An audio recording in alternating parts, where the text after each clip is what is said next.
दोस्तों नमस्कार, मैं आपका दोस्त एडवोकेट एस.एल. शर्मा।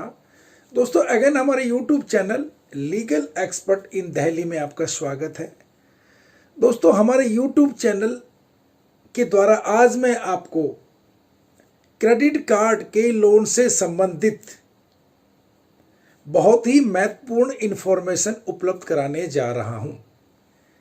अगर कोई क्रेडिट कार्ड लोन का पैसा आप बैंक को नहीं देते हैं तो बैंक क्या कर सकता है।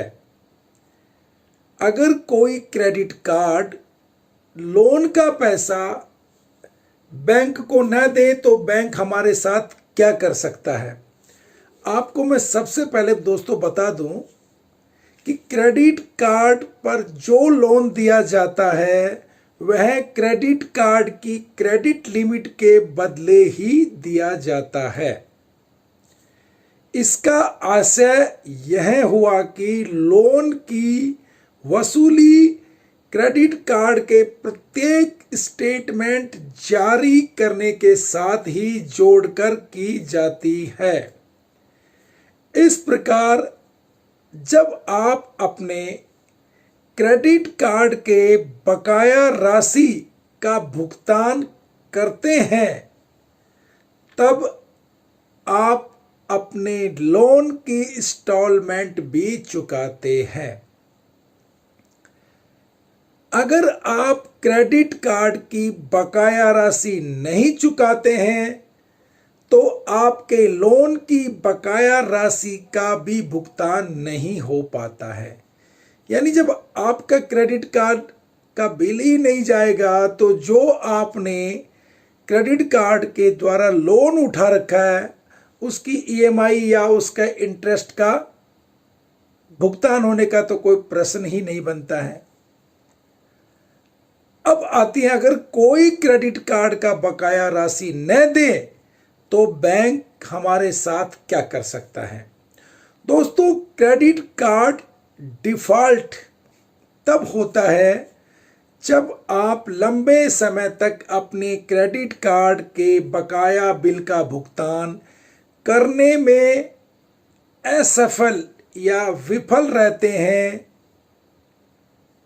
यहां तक कि अगर आप लगातार 6 महीने तक क्रेडिट कार्ड के लिए न्यूनतम भुगतान भी करने में असफल रहते हैं तो भी आपको डिफॉल्टर सूची में रखा जाएगा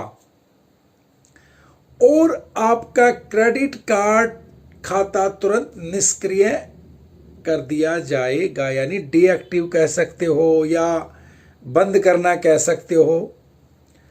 जब भी आप कोई क्रेडिट कार्ड आप लेते हैं या स्वीकार करते हैं तो दोस्तों उसमें कुछ नियम व शर्तों से हम सहमत होते हैं। हमें क्रेडिट कार्ड की जरूरत होती है, हम नियम एवं शर्त नहीं पढ़ते हैं और साइन कर देते हैं। और जो शर्तें हमारी होती हैं उसमें हम क्रेडिट कार्ड विवरण में सूचीबद्ध नियत तारीख तक अपना न्यूनतम भुगतान करेंगे, ये शर्तें भी होती हैं।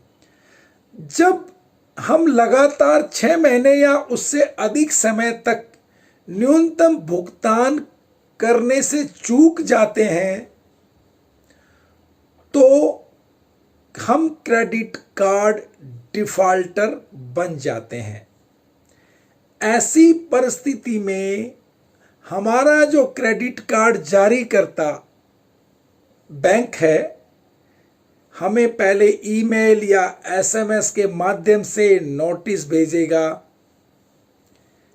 कई नोटिस भेजेगा और भुगतान करने के लिए हमें कॉल भी करेगा। यदि हम निर्धारित अवधि के बाद भुगतान नहीं करते हैं तो जो हमारा खाता क्रेडिट कार्ड खाता बंद कर दिया था वो जो क्रेडिट ब्यूरो डिफॉल्टर रिपोर्ट करेंगे, यानी एक उनकी एक संस्था है उसको रिपोर्ट करेंगे। दोस्तों यह अवधि एक क्रेडिट कार्ड प्रदाता से अलग भिन्न हो सकती है। यह हमारे क्रेडिट स्कोर यानी सिविल स्कोर कहते हैं, जो लोन लेने के लिए बोलते हैं आपका क्रेडिट का सिविल स्कोर क्या है, उसको प्रभावित करती है।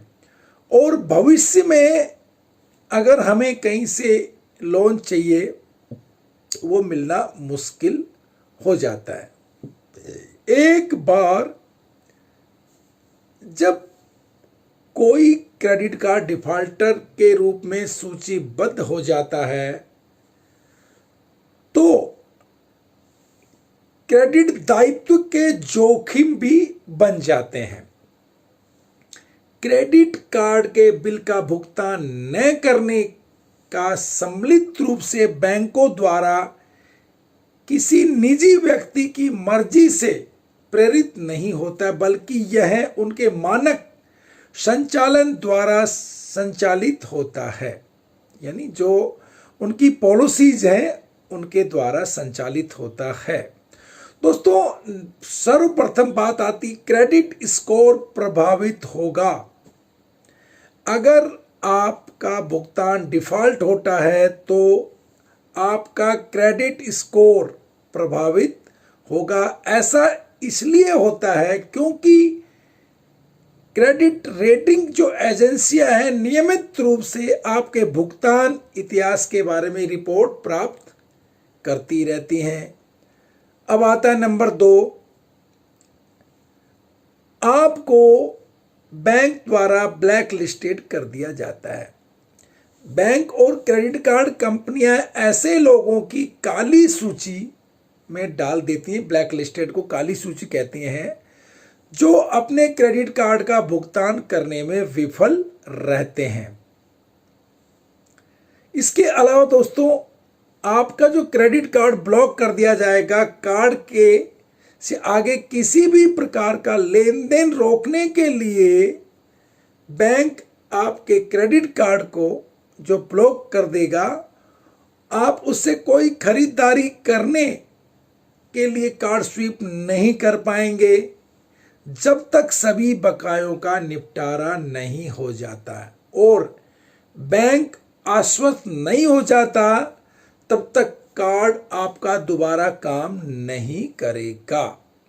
अब आता है कानूनी कार्रवाई की जा सकती है। क्रेडिट कार्ड का भुगतान में चूक होने पर कानूनी कार्रवाई की जा सकती है। इसे दीवानी विवाद में बनाया जा सकता है और मामला अदालत में दायर किया जा सकता है। क्रेडिट कार्ड तक पहुंच मुश्किल हो जाएगी। आगे से कोई बैंक आपको क्रेडिट कार्ड जारी नहीं करेगा, चूंकि आपका नाम काली सूची में डाल दिया जाएगा। इसलिए आपके लिए भविष्य में ऋण या किसी भी प्रकार के ऋण के लिए स्वीकृत होना कठिन होगा। अब आती है उच्च ब्याज दरें।